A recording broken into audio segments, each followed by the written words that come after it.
Naturally you, naturally me, naturally golden, naturally free. I got the style, I got the grace, I got the looks, I got the face. Pour up some wine, time to unwind. I'm here to talk, what's on your mind? Good conversation, let's talk relation. Hello, and welcome to Naturally Me. I am your host, Veronica Smith-Creer, and tonight I'm feeling a little Afrocentric.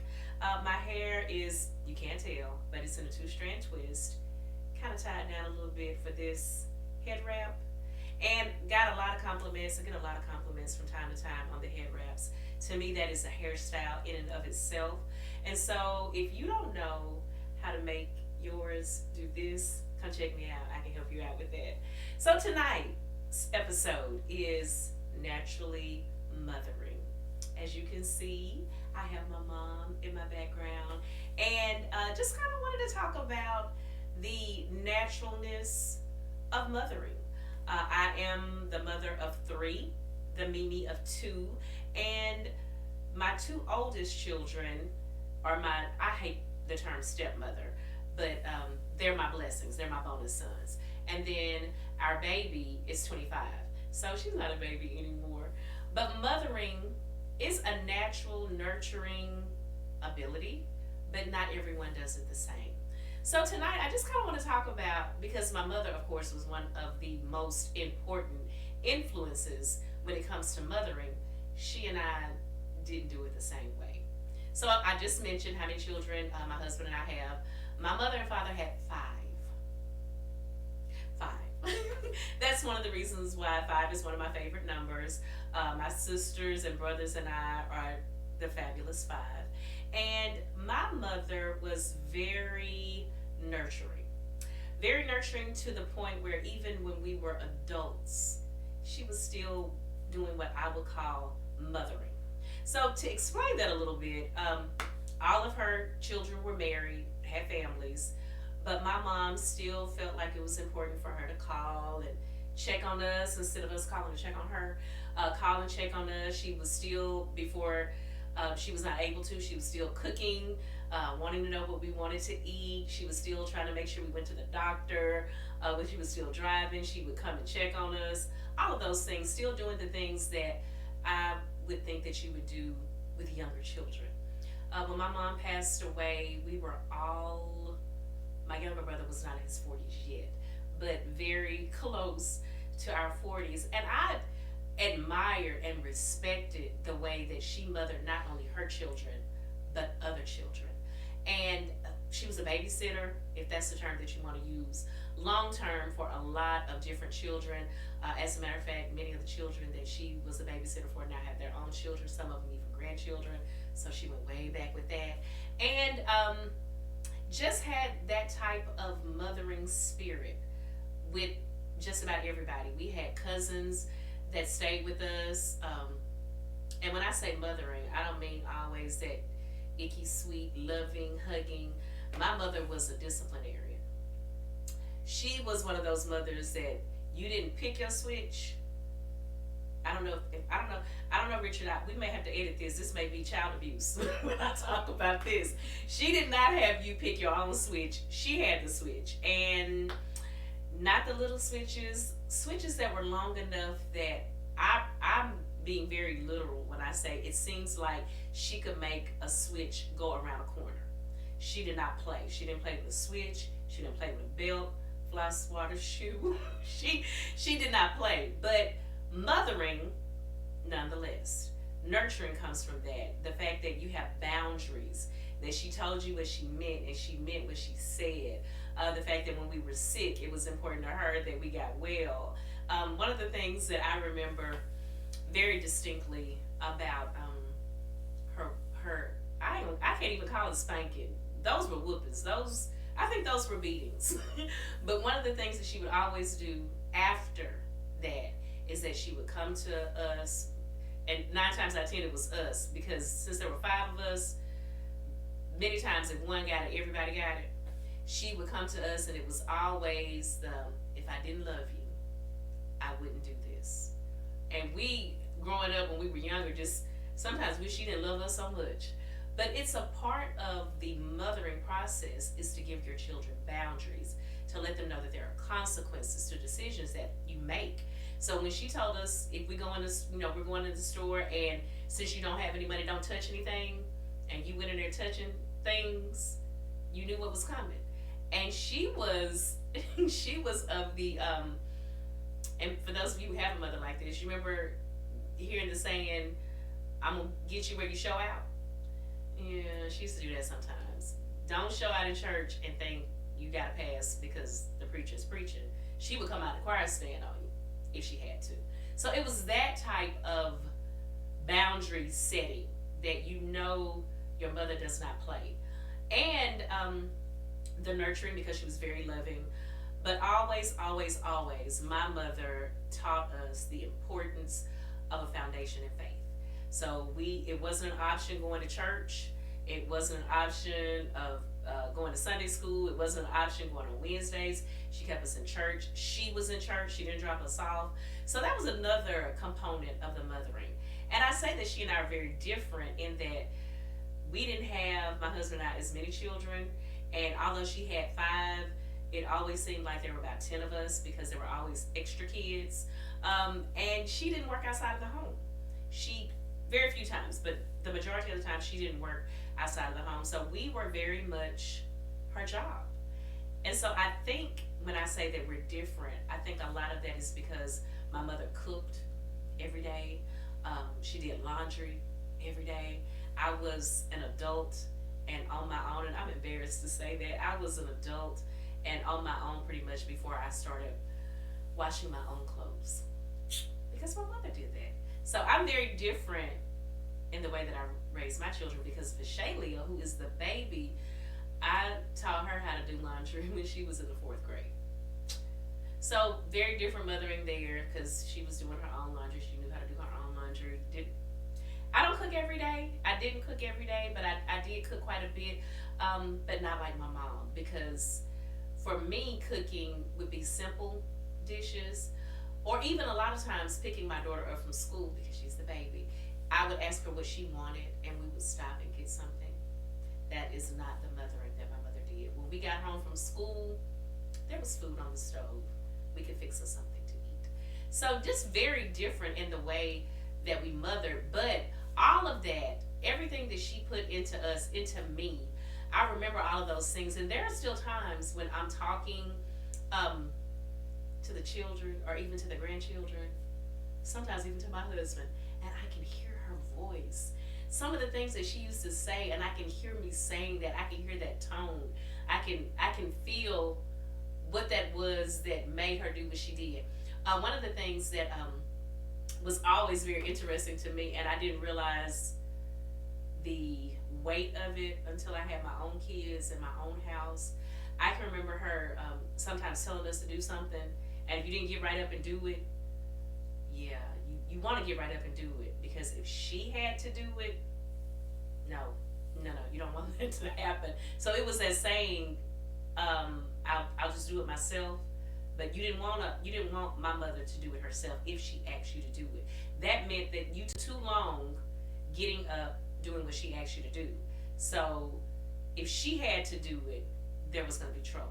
But I can hear just certain little things that she would say. One of the things that she used to say that made no sense to me was, the more I try to teach y'all, the dumber I get. Didn't know what that meant. Figure that out though. With kids, if you hear yourself repeating yourself over and over and over, it makes you feel like you're crazy. So that started to make sense. Unfortunately, children are still children. I remember her saying that I think she thought we were bad at one point. I can remember her saying that we could tear up a steel ball. You have enough kids, you figure out what that means too. So there were just a lot of things that she said and did that after a while it just made sense. And I just feel myself just kind of, look, I'm sitting here under her picture and I just feel like her spirit, the essence of who she was, is just, I don't know, in the room for whatever reason. But it's very important that even when our loved ones pass away, that we keep some of those traditions, that we never forget those memories, that we try to put understanding to why they did what they did. My mother was the third of actually 13 children. Um, and that would actually make her, because one was outside, and I say that because they were not all raised together. She had two sisters that passed away, but my mother is one of the oldest of 13 children, and her upbringing had to be very different from the way she brought us up. And so I think each generation loses a little bit as we gain a bit. I've lost as far as some of the things that she would do. And I shouldn't say lost, I just don't do them. I don't cook every day. I don't wash every day. Um, we get it done, but it's not an everyday thing like it was with her. I don't have as many children as she had, and I don't have the same type of lifestyle that she had. She was a housewife, and there's no disrespect to that. And I'm very grateful that she was there every day. We didn't have to wait for her to get home from work at 5 o'clock like my dad. You know, when we got home from school, she was there. And even when she did work after, um, she stopped babysitting. She did a few things, but it was always she was at home when we were at home. So I didn't lose that. My the youngest, Vishalia, I was able to do PTA and PTO and visit the school and volunteer. I was able to do those things and was kind of a housewife, but even at that, the mothering was different. So I'm grateful, very grateful to the way that she raised us. It, of course, made us, and when I say us, I mean all five of her children, it made us who we were or who we are, but we just did things a little bit differently than she did. The shirt that I'm wearing today, and I'm feeling this because it's the yellow and the head wrap and all of that, but it says that I'm a little sunshine mixed with hurricane. I think my mother was maybe sunshine and hurricane as well. Um, I think her hurricane was a category 5, maybe. Mine is just a 2. I don't know, but she could be the sweetest person you ever want to meet, as long as you didn't cross the line to turn her into that hurricane, and you didn't want to meet the hurricane in Alberta Smith. You didn't want to meet that. You didn't want to meet that. So, although we do things differently, I still see a lot of her in me. When you talk about disciplining your children, she was the disciplinary in our home. My dad was, if daddy made you feel like you were gonna get it, you know you really crossed the line. And even at that, it was usually words. It was usually, you don't want to do that, or usually, what did I say? Out of the 5 of us, there was only one of us that was disciplined by my dad. And if you know the 5 of us, you know which one it was. And it was not me. It was not me. My mom, she didn't do a lot of talking when it came to whether or not you were in trouble. Like I said before, she was of the mindset that wherever you do it, that's where you're going to get it. If she had to get you for the old and the new, which was another term that she used, you were in trouble, because that was a mixture of some things that you had done that you had forgotten about, and she didn't. So being a disciplinary, and I feel like I'm using my hands a lot to explain it. I don't know if I'm scared I'm going to get a whooping or not. But being a disciplinary, she was the one that we knew was going to get the switch or the belt or whatever. And she wasn't a big woman. She wasn't tiny, but she wasn't a big woman. But she was so strong when she was whipping you. You didn't want to have to endure that. So you wanted to do what she said. I hate to say that I may have been, as far as the daughters are concerned, maybe the one that tested her the most. So, yeah, I got not only the words, but you get the physicality of the disciplinary in her. I will say this. I learned with her that remorse was a good thing. It was a good thing.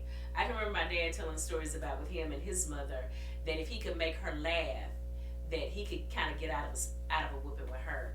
Well, I found out with my mom, it was the tears and the I'm sorry and the begging. I learned how to do that real good. So I should get an award from time to time. But I learned that if if I would, sometimes I would start to cry before the whooping, and just be very distraught before the whooping, and that would kind of ease it a little bit. And since many times she whooped us one at a time, even when she whooped all of us, if she went in order, I was the third one. So maybe she was tired. I don't know. But I learned from that. I learned from that because of how I would do her. I learned with my own kids that those tears really don't mean anything. I'm not moved by that. So I learned that from her in a very different way because I saw how that kind of softened her with me. I didn't let my kids do that. You're going to still get it. I don't care if you cry or whatever the case may be because I knew what I was doing, trying to get out of it. So she taught me that. She taught me so many things as far as mothering is concerned. Making sure you tell your kids good night. And I don't know if we considered it tucking in, but, making sure that you had that nighttime routine, making sure that your kids felt secure and safe, when you put them to bed. She did that, oh my gosh, all throughout the time that we lived in her home. And getting up in the morning, she taught me some things with that. My mother would come in and turn the light on. And I can remember that she would tell you what time it was, like, get up, it's 7:30. It would probably actually be 7 o'clock, maybe even 6:45. She always made it seem like it was later than it was. That was something that I learned to not do.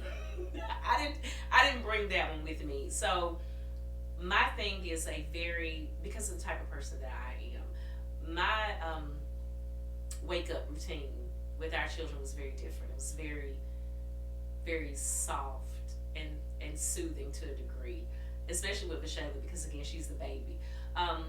It was a little bit of whispering in their ear, get up, and kind of letting her get up. And so my mother was not like that. She was not like that. It was to get up, and she woke you up on alert. That means get up and get rolling.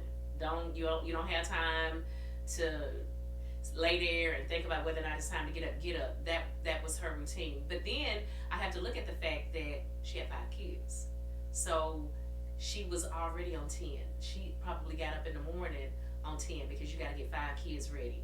And at one point, all 5 of us were in school.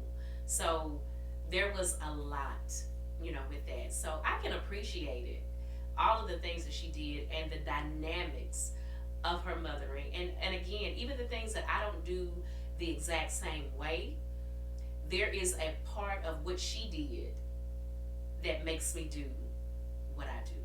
And I can just appreciate and just remember, even on my birthday, and it has not been that long ago, about a month ago, on my birthday, it was always special because whatever, that was I was grown when my mother passed away, but it was always on my birthday, and I'm only speaking for me, even though she had 4 other kids. What do you want to eat? And I loved her meatloaf. So most years on my birthday, it would be that I would want her to make her meatloaf and maybe some purple whole peas and some cornbread, whatever I wanted. She would do that, and so that's kind of a thing still. My baby doesn't care that much about that, but it's always, what do you want on your birthday? So those are some of the things that even into our adulthood, it just never changed. She was just always that way. And I think even as an adult, I still think about the things she did when we were little, the importance of family, how she made sure, not having to say it. She didn't have to say it. We saw it. She lived it. How important family was. The fact that, with 5 kids, your kids are going to fight. But she instilled in us the importance of, even when you don't get along, you remember that your brothers and sisters, or your sisters or your brothers. You don't fight each other. And we had our disagreements and, even some fighting sometimes. But she had instilled in us that that's not what you're supposed to do. So even when we didn't agree, we knew that, you can't fall out with your siblings forever. Even when you don't disagree, you have to get that right. And so I think we're still that way now because of my mom and because she made that very important. So I'm hoping that, and I've said this so many times, if I'm a fraction of the woman that my mother was, then I will be eternally grateful for that. And I hope my children will emulate many of the things that I got from her to give to them, and they will be able to give those same things to their children. When I was running for mayor in 2018, it was important to me because she had already passed away. She and my father and my baby sister had already passed away. It was important for me to make sure that I brought them with me. And during the campaign or the movement, I would wear things that were hers because it made me feel like she was a part of the movement. She has some pearls that I would always wear, that I still wear. A blouse, two blouses were my favorite, and a yellow jacket. And those are some of the things that even now when I put them on, I think about her. And I think about the fact that she helped me be the woman that I am today. I would not have, I believe, the strength, the courage, the faith to do the things that God has blessed me to do had she not been a part of the foundation for me being a mother, for me being a woman. She was dynamic in a way. When you looked at everything that she endured, she was a multiple myeloma cancer patient, and I want to say she fought cancer for about 20 years or more. About 20 with it being active, because there were years when it was not. But I watched how she went through that particular thing and how her faith was so strong and how she did not let her bad days keep her from knowing that God was a healer.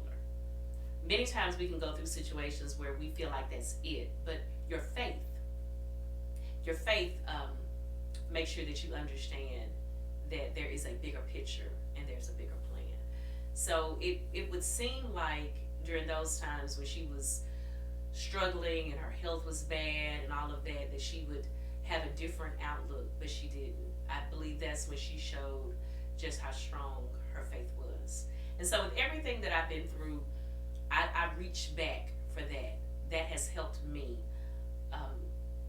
in my mothering, because I saw how my mother went through her challenges and her struggles. And that has helped me to be, I hope, a great influence of strength, not only for my children, but for other children, just like she was for her children and other children. The mothering aspect is so much. It's not just taking care of babies, it's taking care of adults. One of the things my grandmother used to say, and I know it's been said time and time again, when you have your babies, when they're babies, they're on your lap. And as they become adults, they're on your heart. So they never change. It's still a part of you, whether physically or emotionally. That is a part of mothering. So we do have to understand that it's not just, because a lot of times when you have babies, you think you have to feed them, you have to clothe them, you just have to make sure that they're clean. And we don't think about all of the values and the morals that we're instilling into these small little human beings that are going to grow up. They're going to grow up. And you have to teach them that you're not going to always be there. That is a part of being a mother, being a parent even. As a mother, you teach your children everything that they need to know to survive, to be able to make it when you leave. My mother mothered us all the way up into our adulthood, but she taught us where our faith lay, what our foundation was, about family. You hear all the F's? She taught us all of that. So when she did leave, although it's devastating to a degree, we knew what to do. We knew how to keep going, and we knew even the lessons that she taught us that we didn't understand then, they made sense.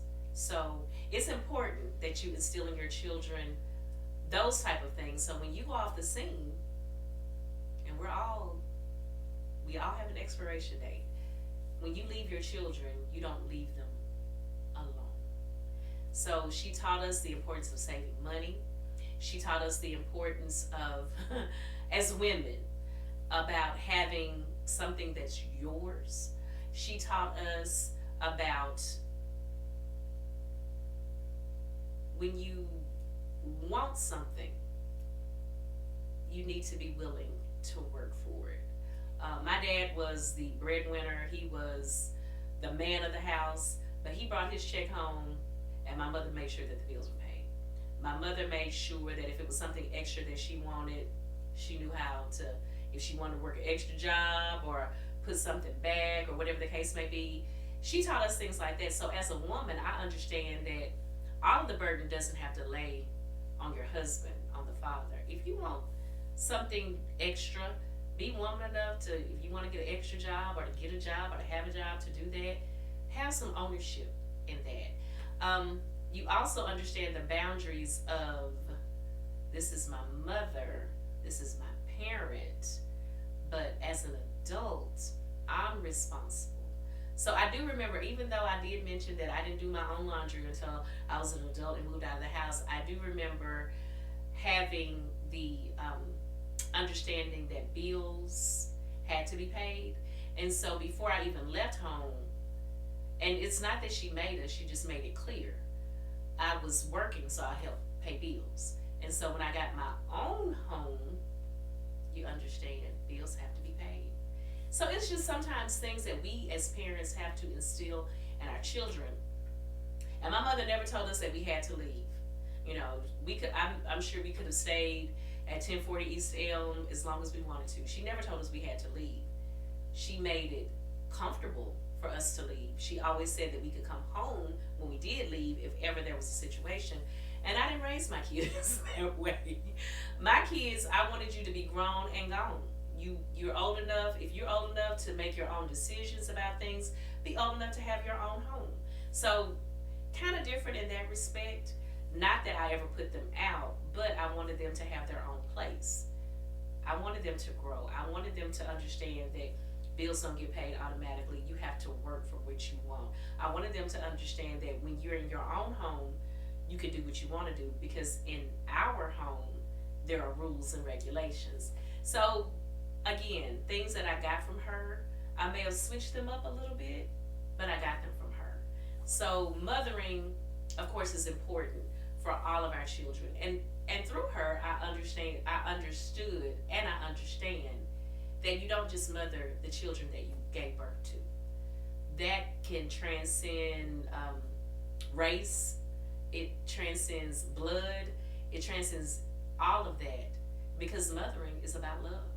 So my bonus children, I love them just like I carry them in my body. My grandchildren, I love them the same way. There have been a lot of children who come through this home or through our home that have places in my heart. And I got that from her. The fact that it doesn't have to be your child for you to mother them. So she did it with so many of our cousins, with her brothers, with children that she kept over the years. And I probably won't ever be that same kind of way, but I know what it looks like, and I know what it feels like. And I'm grateful that to a degree, I am pretty much like my mother in a lot of ways. I think it's one of the biggest compliments when people tell me, oh, you look like your mom, because I think she was so beautiful. So the natural hair, as you can see in the picture behind me, again, my mother had multiple myeloma cancer. The chemo, of course, you know, it takes your hair out. And she had maybe 3, 4 different heads of hair because with the chemo, she was in remission and it would come back. Um, and so her hair, she lost her hair a few times, but it always came back. As you can see, it was thick, it was curly, and she had very little gray hair. Very little gray hair. And I don't know if it's attributed to the fact that it would come back. I don't know if it means that she didn't age much. I don't know if it means that she didn't worry much. But the natural hair is one of the things that my older sister took on first, wearing it in its natural state. My younger sister, Vamitra, her hair was natural as well, but she wore her hair straight. So Vanessa started the natural like my mom. And then a few years later, I stepped on the scene with it. A different grade of hair. We won't get into that. That's gonna be another that'll be another episode. But my hair in its natural state is not like my mom's hair. But I love the look that it gives because it reminds me of her. So let us realize and let us understand, and I'm not going to get emotional, even though I feel like I could be kind of going that way. Let us make sure that we cherish the times that we have with our mothers. Learn the lessons that they teach with their lives. It doesn't have to be something that they sit down and say, watch this or listen to this and make sure you do this. Many of those things are things that they just do naturally. So make sure that you're taking notes. Make sure that you're observing. Y'all take a lot of pictures. Take a lot of pictures. If you've not already started that, take a lot of pictures. I sometimes hear a little bit of flack from people about my Facebook page, about me having a lot of ussies and selfies and all that. That's my page. And those are memories. And even with that being said, I do know that a lot of people go on my page and get pictures when they need them because they know that they're there. My mother was not on Facebook, of course. She didn't have a Facebook page, but she was on Facebook, and she's still on Facebook because there were memories and moments of my mother that I'm glad that they were captured, and we can continue to live by some of those things. So I thank you all for tuning in. Again, naturally mothering is something that if it doesn't come natural to you, find someone that can help you with that, because it's, there's something that says, leaders are not born, they're made. And as a mother, some of those instincts may not be in you naturally, but you can learn them. You can learn them. I'm not a big cook. My mother cooked every day, but there are some recipes. One of them is her dressing, that whenever, and I don't care where I am, I don't care if I'm in her kitchen, my kitchen, someone else's kitchen, when I am fixing that the way that she fixed it, I can still see her in the kitchen. I can still see her. I can still feel that presence of her. It's like I can still hear her voice. I can still see the looks on her face. I can still see her tasting and all of that. And when she got to the point where she couldn't do a lot of it and she had me doing it, I can still remember the look on her face if she would taste it, and how she would tell me, put a little bit of this and put a little bit of that. Some of those things I didn't keep. I was feeling like I was just doing it for the time. But since she's gone on to be with the Lord, when I do those things, I understand that she was teaching me. And even though I didn't think I was learning. So there are a lot of things in our lives with our mothers that we don't even realize that they're teaching us, but we're learning. So everything is relevant. Everything is important. The good, the bad, the ugly, the things from your childhood that made you the woman, the man, the adult that you are. Make sure that we keep the good things. Because one of the things we always say, we want it better for our kids. I want my kids to be able to say that them doing better will be doing some of the same things I did. Because that's how I feel. I'm doing some of the same things that she did. Maybe not all the same way, but everything was important. So, thank you all for tuning in. You all be blessed. Be a blessing. Do it on purpose and do it with purpose. And we all know why. It's because you